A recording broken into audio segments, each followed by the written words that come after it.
موسم جديد من برنامج عائلتي. سعداء جدا مشاهدينا أوفياء برنامج عائلتي ومشاهدي قناة الجزائرية 1 للقياكم مجددا في موسم جديد ومواضيع جديدة، أكيد بأكثر مسؤولية وأكثر تفاؤل وأكثر إيجابية.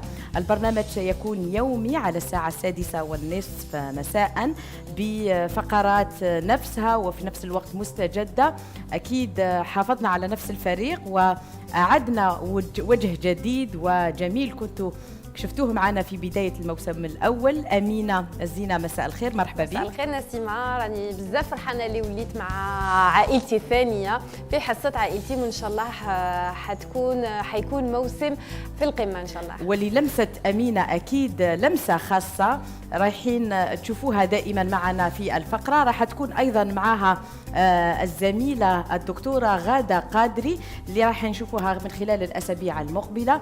أيضا محمد كنا شفناه في فقرات رياضية وأيضا التغذية المتعلقة بالأطفال وحتى بالنساء الحوامل. محمد مساء الخير ومرحبا بك في الموسم الجديد لعائلتي. الله يسلمك ومرحبا بالجمهور، جمهور الجزائرية 1.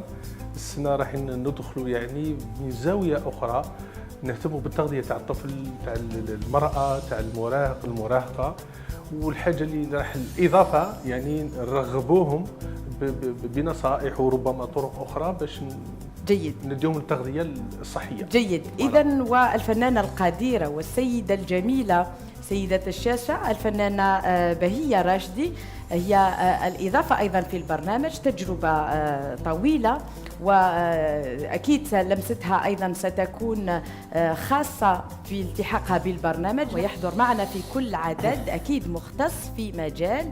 اليوم تحضر معنا الدكتورة شرواطي منال، طبيبة مختصة في أمراض النساء والتوليد. مساء الخير. مساء الخير نسيمة، مساء الخير مشاهدينا الكرام، نشكركم على الدعوة. الله يسلمك. واستحدثنا فقرة جديدة مكتبة عائلتي، وهذا لتحفيز الأسرة والعائلة الجزائرية لشراء الكتب وتكريس المطالعة لأطفالها. إذن كل هذه المواضيع ستجدونها يوميا على الساعة 6:30 لقناة الجزائرية. نلتقي بعد هذا الفاصل. مساء الخير مجددا مشاهدينا. إذن بدون إطالة البداية ستكون مع أمينة. سنتعرف اليوم على الأطفال الأكثر سعادة في العالم. هل الجزائر سقسي لي وين راهي في العالم هذا في هذا التصنيف؟ نعم نسيمة، اليونيسف كما تعرفين نسيمة، يونيسف هي منظمة دائما تعمل إحصائيات باش تشوف وضعية الطفل في العالم، باش تحسنها، باش يعني دائما تعمل هكذا إحصائيات باش تعاون الطفل في العالم. آخر إحصائية نسيمة اللي خرجت في 2017 هي إحصائية تخص الأطفال أو التلاميذ أكثر سعادة في المدارس. شكون هما الأطفال أكثر سعادة في المدارس؟ البلد الأول في القائمة نسيمة هي هولندا. ولاد شفايف العام اللي فات في الموسم الاول تاع عائلتي تكلمت على هولندا وقلت لكم باللي يعني هما تلاميذ 100% ناجحين، وخاصه في الميدان العلمي لا سيونس. يعني الجميل في هذه الدول انهم يجربوا طرق بيداغوجيه في التعليم. نعم. منهج كيف نعم. يخرج عليهم يغيروا. نعم. يعني ويشوفوا واش يخرج على تلاميذهم وباش يتفوقوا. نسيمة هولندا راهي نمبر 1 على 155 بلد. البلد الثاني هو نرويج، تمرنا في شمال أوروبا. البلد الثاني إيسلندا. الرابع ألمانيا. فرنسا 14 على 155 والولايات المتحدة الأمريكية 26 على 155 بلد. والجزائر أمينة في هذا التصنيف؟ للأسف نسيمة الجزائر رانا في أسفل القائمة. هي آخر بلد هو وسط إفريقيا، لأفريق سنترال هي آخر بلد على 155، ولكن احنا ما راناش بعاد، يعني رانا ندوروا في أسفل القائمة. نقلبوا لا ليست باش تكونوا يعني تعتبر المدرسة الفرنسية من النظام الجاد، وإحنا تابعين ما زلنا تابعين يعني لهذا النظام نوعا ما. حاولنا يعني نلاحظوها في تلاميذنا. يعني هما إذا تشوفي سر سر نجاح هولندا، ويعني علاش ولات نمبر 1 في القائمه، لان عندهم يعني دي ميثود شويه مختلفه. مثلا الطفل ما يقعدش قاعد اكثر من 10 دقائق فوق لاشاز في الكرسي، يعني كل 10 دقائق تنوضهم المعلمه ولا المعلم يدير لهم ان تور في لاكلاس، يدوروا يمشوا، لان بالنسبه لهم الطفل ما يقدرش يركز اكثر من 10 دقائق، لهذا لازم يتبدل له الجو. مثلا ثاني المعلم نسيمه، المعلم في هولندا عنده نيفو، عنده مستوى كطبيب ولا كمهندس. ثاني كاين واحد اخر لي نوت، ما عندهمش لو سيستم تاع لي نوت هما تما، ما ينقطوش الطفل الصغير، ما ينقطوش باسكو علاش الاستاذ هو برك على باله اذا هذا مستوى تاعو طالع ولا هذا المستوى تاعو راهو شويه لازم له يزيد شويه يعني مساعده. ينقطوا ابارتيغ لاج تاع 12 سنه، 12 سنه والفوق هنا يبداو ينقطوا. علاش؟ بالنسبه لهم الطفل تاع 12 سنه يقدر يفهم النقطه هذيك تاع 5 ولا تاع 6 على 20، يقدر يفهمها، يقدر يحاول انه يحسنها. وحتى اني قريت امينه انهم السنه الاولى والثانيه ما يديرولهمش اختبارات، صح. لانه هي فتره صح. تلقين الدروس، يعطيلو دروس كي يكبر شويه. ماشي اي دروس نسيمه، ماشي اي دروس، اللعب. هما كل شيء الدراري صغار بالسنه الاولى حتى السنه السادسه كلش باللعب، يعني عندهم ان ميثودولوجي كما نقولوا خارقه يعني على واش نشوفوا حنايا، كلش باللعب، كلش بالحكايات. الطفل من يلحق يعني نقولوا السيام يكون موجد روحه باش يقرا وباش يمد يعني ايفور تاع الصح. من يكون صغير لا من يكون صغير غير جايبينها غير باللعب ويحفظوا الحروف غير باللعب. انا جو بونس نسيمه على رايي الشخصي ما نقدروش نطبقوا هذا النظام في الجزائر. كي تشوف باللي في السنه الاولى راهم 40 عبد في كلاسه، ما تقدرش تنوضي هذوك 40 وتدوريهم على الكلاسه، هما راهم صح. في تونس مثلا يقول لك مثلا الحيطان تاعهم الجدران يرسموا فيها اشياء ما تعطيكش، ما يخلوهاش حيط ابيض، يرسموا فيها طبيعه، يرسموا فيها فاللون الاخضر. هذه كل منبهات زعما تعطي يصنعوا الجو كما يقولوا التوانسه. وثاني نسيمه يعني البروغرام ايدوكاتيف ماهوش ثقيل. شكرا. اذا امينه، موضوعنا اليوم مشاهدينا كما قلت قبل الفاصل تشوه الاجنه، فاصل ونلتقي. إذا مشاهدينا في فقرة عائلتي سعادتي سنتطرق إلى موضوع تشوه الأجنة، حيث تصاب بعض السيدات الحوامل بالقلق والخوف في الأشهر الأولى من الحمل بشأن احتمالية وجود تشوهات لدى الجنين، وقد تشك في أنها فعلت أمرا خاطئ أو تعرضت لأذى أو تناولت طعاما ما قد يؤثر على جنينها، حيث ارتفعت معدلات حالات التشوه في الفترة الأخيرة ولم تعد نادرة مثل قبل. مزيد من التفاصيل مع ياسين مبروكي. سعاد 35 سنة، حامل بطفلها الثاني في شهرها السابع، وخلال زيارتها الدورية لطبيب أمراض النساء والتوليد قبل 3 أشهر تبين أن جنينها يحمل تشوهات خلقية في القلب والعمود الفقري. أرجعه الطبيب إلى فرضية تناول سعاد لأدوية مهدئة للأعصاب.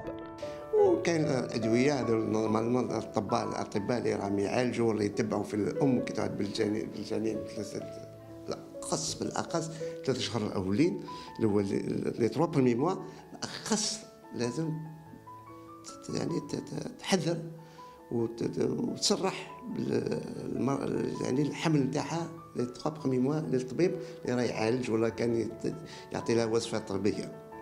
كاين امراض، كاين التوكسوبلازموز، كاين الريبيول، كاين هاد الامراض هذوما يخليو الجنين تكون عنده تشوه. وأكدت سعاد تناولها للأدوية المهدئة نتيجة ضغوطات العمل والإجهاد الذي انعكس سلبا على حالتها النفسية والجسدية. وأشارت دراسة علمية حديثة بأن أغلب التشوهات التي تحصل للجنين تكون خلال الأشهر 3 الأولى من الحمل، وتكون هذه التشوهات عبارة عن تشوه في شكل جسم الطفل أو وجود خلل في إحدى وظائفه، وفي بعض الحالات الاثنان معا. إذا تشوه الأجنة موضوع حساس، وتحضر معنا الدكتورة شروطي منال طبيبة أمراض النساء والتوليد. دكتورة، ما هي علامات تشوه الجنين؟ مساء الخير نسيمة. دونك العلامات تشوه الجنين كما تقولوا كاين علامات. دونك كاين علامات اللي نشوفوها اون فالا ديبيستي يعني في ليكوغرافي نشخصوها من خلال ليكوغرافي. داكور. دونك كاين علامات كاين تشوه جنين باين على ليكوغرافي. دونك باين يقدر يمس نابورت كال بارتي من الجسم تاعو، من الجسم الجنين. متى يظهر هذا التشوه؟ في أي أسبوع أو في أي شهر يمكن أن نشخص هذا التشوه؟ يعني كاين تشوهات نشوفوها في ليكوغرافي تاع لي 3 بروميير موا. داكور. كاين نشكوا بلي كاين تشوه عند الجنين، وكاين تشوهات اللي نشوفوها في ليكوغرافي. باغ اكزومبل لو سبينا بيفيدا. داكور. لو سبينا بيفيدا اللي يعني النخاع الشوكي تاعو ما يتغلقش. داكور. دونك سا اون بو لو فوار ديجا ا 13 14 سيمين 15 سيمين، معناتها 2 موا 3 موا دو غروسيس. مثلا هذا وشنو هو السبب؟ هو السبب تاعو حنا نقولوا اون انكريمين يعني لو مانك دو فيتامين بي 9 حمض الفوليك. لذلك في بدايه الحمل يعطونا كثير نتناولوا حمض الفوليك. وايور نسيمه باش كون عاملك في لي زوتر بيي افون لا غروسيس لازم المراه فوالا كونت لا فام ال فو تومبي انسينت كي تكون حابه حمل تروح عند الميدسان تاعها تقول له جو فو اون غروسيس il va planifier la grossesse و il la supplémente معناتها يعطي لها هذاك حمض الفوليك. جنسيست سور لا فيتامين بي 9. D'accord. Bon, 2 mois après, elle va tomber enceinte. جيد. يتسمى جسمها لازم يكون مهيأ قبل الحمل اصلا لاستقبال جنين ليس تطورات. جيد. يتم ذكرتي في بدايه الحمل ايضا في اي فتره يمكن؟ فوالا في الفتره اوسي في الخمس شهور. فوالا في الخمس شهور ليكوغرافي تري بيان ليكوغرافي دو 22 سيمين. سي لا وين لا مورفوجينيز الي فات معناتها التكوين تاع البيبي تاع الاعضاء تاعو الي في خلاص. دونك اون بو سيل يا اون انومالي سي كاين مشكل في تشوه الجنين اون فا لو فوار. ذكرتي اسباب يعني في هذا الليكوغرافي تاع 5 موا او 5 اشهر واش نقدروا نشوفوا ايضا وشنو هي التشوهات اللي نقدروا نشوفوها في هذا الشهر؟ اللي نقدروا نشوفوها دونك سي قلت لك اللي نشوفوا كاع لو كور تاع الجنين معناتها عضو بعضو. معناتها نبداو بالمخ تاعو ديجا نشوفوا اسكو يا با ديدروسيفالي اسكو ما عندوش الماء. حنا نقولوا اسكو ما عندوش الماء في راسو. داكور. نشوفوا لا لين ميديان اسكو المخ تاعو فريمون راهو مقسم بيان. اسكو يا با ديدروسيفالي اسكو يا با دو ماكروسيفالي اسكو راسو ماشي كبير. اون فوا اسكو الى عنده معده l'estomac, on voit les reins تاعو, on voit le diaphragme. جيد. كل هذا تعود لأسباب كما شفنا في التقرير. هناك من تتناول أدوية يعني ما تكونش على بالها بحملها تكون تناولت أدوية أيضا. وشنو تقدر الأسباب لهذه؟ يعني الأسباب متعددة. يا بوكو دو فاكتور دو ريسك. يا بوكو دو ريزون باش البيبي يقدر متشوه. دونك نبداو من الأسباب الوراثية ديجا. نبداو الأسباب الوراثية يعني في كي تلاقاو لي كروموزوم. داكور. باغ اكزومبل كيما لا تريزومي لا تريزومي 21 لا تريزومي 18 لا تريزومي. دونك ديجا هادو في كي تلاقاو لي كروموزوم معناتها راهو يصرى التشوه قبل ما المراه الماء على بالها بلي الي اونسانت. دونك هادو اسباب وراثيه. قلنا زواج الاقارب ايتو وسي كاين الادويه. D'accord, donc la maman avant la grossesse عندها une maladie chronique, par exemple l'épilepsie, كاين اللي يشربوا لا ديباكين, كاين اللي عندهم لا tension, كاين عندهم السكر, je précise bien le diabète. Donc et tout ça هادو راهم يتناولوا ادويه. D'accord. Donc انا ننصح هاد الامهات هادويا قبل نهار اللي تحب دير غروسيس تروح تشاور الطبيب تاعها وتقول له اسكو هاد الادويه هادو حيسبوا لي خطر في الجنين تاعي. خطر يعني في على الجنين تكوين على صحه الجنين تاعي. جيد. دونك هاد لي ميديكامون اون دوا لي زاريتي نحبسوهم. السيده اللي تروح تدير ايكوغرافي ويشوفوا الاطباء او طبيبتها تشوف انه عندها خلل او تشوه في الجنين، هل تخبرها مباشره؟ كيفاش يعني طريقه اعلامها؟ Alors donc on doit informer la patiente.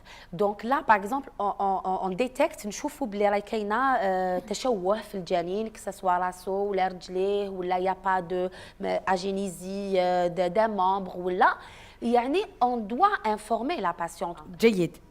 يعني سؤال أيضا تلقيناه على صفحة الفيسبوك. إحدى السيدات كانت حامل في الثلاثي الأول، أجرت تصوير بالأشعة إكس على ظهرها. بعد الوضع ابنتها كانت بنصف ذراع، كيف ذلك؟ وهي هل ترجع إلى تصوير بالأشعة إكس؟ داكور.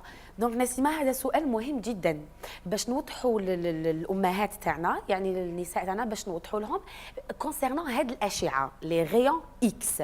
داكور. il faut savoir que les rayons X avant يعني قبل الحمل، زعما هي راهي حامل وما على بالهاش تروح دير اون راديو. سي لا لوا دو توت او ريان، معناتها سوا حتكون كاينه اون غروسيس وهذيك لا غروسيس حتكون لو بلو نورمالمون نورمال، داكور، سوا رايحه تطرح هاديه. وباش الاشعه يعني لي ريون اكس يضروا لو بيبي ولا يشوهوا لو بيبي، هذه سي فري، مي il faut c'est-à-dire dépasser un certain nombre. معناتها هاد الام هذه الا كانت دارت بزاف الاشعه، بصح باغ اكزومبل هاد الام الا كانت دارت ان تيليتوراكس ولا ان سكانير، ماشي هذا السبب اللي حيخليه يعني ذراع ابنها اللي متشوه. حين يكون هناك تشوه تلجؤون عادة إلى الإجهاض، هل للإجهاض شروط نعم محددة؟ نسيمة، لأنه كاين تشوه تاع الجنين اللي اون فا لي تريتي اللي نداويوهم عند أثناء الحمل الولادة. فوالا كي تولد المرأة. دونك سي سا لامبورطونس، يعني الفائدة دو دياغنوستيكي دو نشخصوا لا مالفورماسيون. سي تري امبورطون باسكو كونت اون كوني لا مالفورماسيون، على بالنا وراو التشوه في الجنين، دونك نخبروا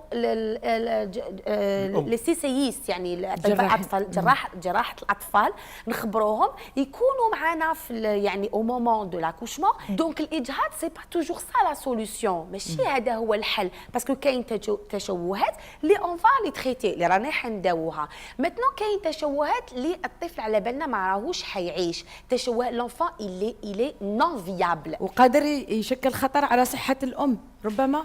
ليس يعني بالضروره، ليس بالضروره، يعني يكون تشوه ولا اللي نقدر نقول لك حنا نديروا الاجهاض اللي نديروه يعني سي لانونسيفال. سي ان بيبي في لا 12 13 سيمين نشوفوا كي نديروا ليكوغرافي تاع لا 12 13 سيمين كي تري امبورطونت، داكور كو جانسيست لي فام باش يديروها، نشوفوا بلي هذا الجنين ما عندوش راس، عنده غير العمود الفقري ورجلين، هذا على بالنا بلي ما راهوش حيعيش، هذا يا ربي نزيدوا له 10 سيمين ولا وحيموت. في هذه الحاله بيان سور كيدخل الطبيب ويدير الاجهاض. في حال عدم ظهور يعني التشوه بالتصوير ما فوق الصوتي او الزيارات الروتينيه التابعه لولادة الجنين يعني مشوه، كيف تتصرفون؟ يعني يزيد الطفل وتكون زعما في المتابعة ما كانش ils ont pas signalé باللي فيه تشوه. تشوه. حنا quand on reçoit la femme par exemple, déjà même l'échographie avant l'accouchement, نشوفوا il y a le liquide amniotique, je veux insister sur ça, le liquide الماء تاع البيبي comme on dit، الماء تاع البيبي déjà il nous oriente يوجهنا، داكور. لو كان يكون par excès يكون زايد بزاف déjà on est orienté يعني نتوجهوا بلي tiens هاد لو بيبي possible il a une malformation تاع l'œsophage, une atrésie معناتها ما عندوش l'œsophage ou là. Est-ce que la maman elle est diabétique aussi? Donc ça donne que la maman diabétique avant l'accouchement, ça donne beaucoup de malformations. يعني عندها احتمال باش البيبي يتشوه. جيد. بعد الولادة في السمع وقتاش نقدروا نفيقوا انه الطفل ما يسمعش؟ وقتاش حنا نقدروا نفيقوا له باسكو l'enfant déjà à partir du 3e déjà وهو في كرش امه il est censé le 9e mois l'enfant يسمع déjà. Donc حنا وقتاش الام تقدر تفيق لوليدها بلي ما يسمع، l'enfant le 3e jour de sa naissance il saura يعرف يفرق بين صوت امه وجميع الاصوات. لو 3 جور ديجا يعرف بلي هذا الصوت هو صوت لا مامان ديالو، يسمعها، يكون يبكي يسمعها يسكت. فوالا دونك il arrive à différencier sa maman. Donc la maman par contre وقتاش la maman elle commence à remarquer بلي son enfant هذا ما راهوش يسمع، هنا سي لو ديفلوبمون psychomoteur تاعو. par exemple الاخر il se retourne pas vers le quand on l'appelle par exemple من 4 أشهر الى اكثر، يعني على حسب تطور او نمو الطفل. دكتوره تحدثنا على نقطة متى نعلم الأم هذه أنه جنينها هو مشوه. الجانب البسيكولوجي ياثر كثير على النفسيه يعني. سي سا لو بروبليم دو تشوه الجنين باسكو الحاله النفسيه تاع ماما ديجا راهي محبطه بلي زورمون تاعها. لا غروسيس سي حاجه جديده على لا ماما سورتو سي سون بروميير انفون سورتو سي اول هذا الطفل تاعها الاول راهي تسنى فيه بفرحه. سي ان ايفينمون heureux pour la maman de tomber enceinte, d'attendre un bébé. Et donc, elle vient toute heureuse, comme ça, farhana, le 5e mois, ou là, pour faire son échographie. Et là, on trouve une malformation. C'est ça, c'est toute la difficulté, comment annoncer. ودكتورة كثير أيضا من الحالات أنهم يعلموا الأم أو الزوجين أنه عندهم طفل مشوه أو عنده مشكل، لكن في الولادة يكون طبيعي. فهنا المرأة أو الأم تعيش هي وزوجها حالة طوارئ أثناء الحمل، لكن ويلوموا أنه كيفاش نقدروا نتأكدوا أنه هذه يعني على بها واش نقول نسيمة. يعني من الأحسن طبيب دوك لوغ كيل سوسبكت اللي يشك باللي كاين تشوه بور لا بروميير فوا ا سون ايكوغرافي، يعني فوميو يتأكد أو يبعثها تزيد دير ايكوغرافي ويدوموند ان اوتر افي عند ان اوتر كونفرير ان اوتر ميدسان ولا يعني فوميو يتأكد ملي من صحة التشوه دابور افون دانونسي ا لا مامون. جيد، شكرا. إذا دكتورة ربما كسؤال أخير، وشنو هي النصائح اللي قد تقدري تمديها بعجالة للأمهات باش يتفاداو كل هذه التشوهات؟ Donc voilà, j'insiste sur l'alimentation tardia, elle est très importante Nassima. Les habitudes toxiques, tout ce qui est l'alcool, alhamdoulilah حنا ماناش كيما الدول الأوروبية، بصح tout ce qui est alcool, tout ce qui est tabac, tout ce qui est التدخين، هاد المواد السامة هادويا كاع يتبعدوا عليهم، يتفاداو يعني tout ce qui est l'infection, le CMV, la rubéole، يعني يديروا تحاليل افون باش نعرفوا اسك هاد المرأة راهي immunisée ولا لا. ou la supplémentation en acide folique. شكرا. جيد، شكرا. إذا دكتورة شرواطي منال يعطيك الصحة. مشاهدينا إذا سنلتقي بعد الفاصل في فقرة محمد جهز روحك باش تروح توجد لنا طرق يعني مختلفة لتحضير البرتقال وللأطفال. إذا نلتقي مشاهدينا بعد هذا الفاصل. البرتقال أو تشينا كانت فاكهة هذا الموسم بامتياز، يعني شكون الأسرة الجزائرية اللي ما شراتش منها بكميات كثيرة كليناها وكانت حلوة كثير. محمد اليوم انت حبيت تقترح لنا اكيد طرق مختلفة باش ننوعوا في اطباقنا ولا اطفالنا باش نحمسوهم ونشجعوهم باش ياكلوها. معروفة يعني هذه فاكهة عالمية، ما كانش تروحي في العالم اللي ما يعرفش هذا البرتقال. اورانج تشينا اورانج سي والو عندها طابع عالمي. وانا نقول في الشتاء وفي الخريف ومازالت حنا في الجزائر يعني الارض هذه الطيبه مازالت تجيب الخيرات تاع تشينا. انا نقول هذا هو البرتقال هو سلطان الفاكهه بامتياز والله.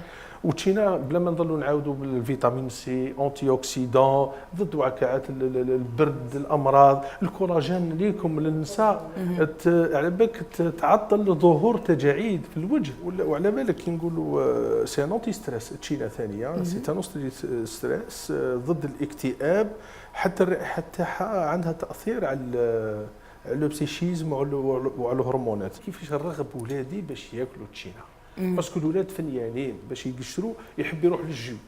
نقولوها من الاخر، يفتح الفريجيدار الجو يعمر ويشرب. هاني عطشان، هذه بالنسبه ليه ما على بالوش التشينا راهي درت كيما يقولوا مضمار تو سيركوي باه وصلت للكاس كيما هذا. صح. جينيرالمون الام هي اللي ديرها ولا ربما الاب اللي عادي يعاون، ولكن احنا لازم يعاون الاب اذا حبينا الاسره العائله تكون سليمه. واحسن شيء الاولاد يدوفيان اوتونوم هما ثاني يتلاحوا يلوحوا بيديهم يقشروا هكذا. قال يا اخي دير لنا اشكال اللي تحب ديرها مثلا سو فورم دو رونديل. لي روسيت راكم تعرفوهم، راكم معايا هنا امينه والطبيبه الله يبارك. ولا بالقرفه تقدر هكذا برتقال توسي عليه تشينا الشوكولا فوندو من باش نرغبوا. هنا قلنا الهدف تاعنا بيداغوجي، الريحه تاعها تمشي، تقدر تحفز له الشهيه تاعو وحده يجي. سنين تحسهم انهم كي تاكل بزاف التشينا ماشي تحس سنيك يجوا شغل يولوا رطبين. هذه سي اللي فيه جو بونس سي لا فيتامين سي. داكور. سي لاسيد سيتريك. لاسيد سيتريك كما في القارصه كي شفتي تحبي تمسحي تلمعي حاجه ديرها يذهب كاع الدسم. نقدر ثاني نبروبوزيها لهم بهذه الطريقه، نقطع جيد. سو فورم دو مورسو هكذا، نزيد نديكوري بحوايج اخرين اللي يمشوا مع التشينا، باسكو كما قلتي نسيمه العين تاكل ولا قبل المعده، وباش نجبد العين نديروا 3 الوان، نزيد معها حويجات هكذا ونقدمها. فعلا. سنلتقي بعد الفاصل في آخر فقرة من عائلتي ومكتبة عائلتي. إذن كتاب الذي أقترحه عليكم اليوم أو القصة هي الهدية العجيبة. هي عبارة عن قصة تابعة لسلسلة الأطفال للقصص الجميلة، كتبها رابح خدوسي، تحكي قصة الهدية العجيبة عن هدية جهاز الإعلام الآلي الذي منح خصيصا للأطفال. القصة متبوعة برسومات جميلة يعني تسهل فهم القصة للأطفال، ويمكن مرافقة أطفالنا بقراءتها وشرحها لمن لا يفهمها. إذن مشاهدينا أتمنى لكم سهرة طيبة، ابقوا أوفياء للبرنامج، نفس التوقيت نفس القناة وعلى صفحة الفيسبوك عائلتي. أشكر الطاقم الحاضر معنا، تهلاو في ولادكم وعائلتكم، هما راس مالكم. السلام عليكم.